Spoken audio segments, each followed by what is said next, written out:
दोस्तों, क्या आप इस बात को जानते हैं कि वाल्मीकि जी किसी समय में एक लुटेरे हुआ करते थे।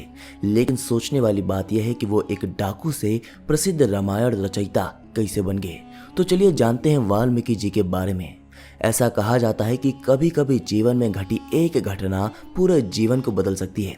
जो व्यक्ति स्वार्थ और बुराइयों से घिरा रहता है वो एक पल में जीवन की मोह माया को त्याग कर सत्य की खोज में निकल सकता है। दोस्तों, कुछ ऐसी ही कहानी है रामायण के रचयिता वाल्मीकि के जीवन की, जो पहले एक बहुत बड़े लुटेरे थे जिनका काम जंगल के मार्ग से गुजर रहे मनुष्यों से लूटपाट करना था। जी हाँ, लेकिन उनके जीवन में एक ऐसी घटना घटी जिससे उनका हृदय परिवर्तन हो गया।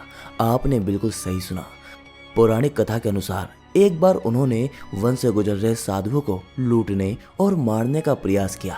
सभी साधु मौत को समीप देख के भयभीत हो गए, लेकिन उनमें से एक साधु को किसी भी बात का भय नहीं था, क्योंकि जीवन के प्रति उनका नजरिया थोड़ा अलग था। साधु ने सबसे पहले रत्नाकर नामक इस लुटेरे से प्रश्न किया कि तुम ये सब क्यों और किसके लिए कर रहे हो। अंत में साधु के पूछने पर उन्होंने इस बात को स्वीकार किया कि वो ये सब अपनी पत्नी और अपने बच्चों के लिए कर रहे हैं। तब साधु ने उन्हें ज्ञान देते हुए कहा कि जो भी पाप कर्म तुम कर रहे हो उसका दंड केवल तुमको ही भुगतना पड़ेगा। तुम जाकर अपने परिवार वालों से पूछ कर आओ कि क्या वो तुम्हारे इस पाप के भागीदार बनेंगे। रत्नाकर ने ऐसा ही किया। उसने अपने घर जाकर ये बात अपनी पत्नी और बच्चों से पूछी।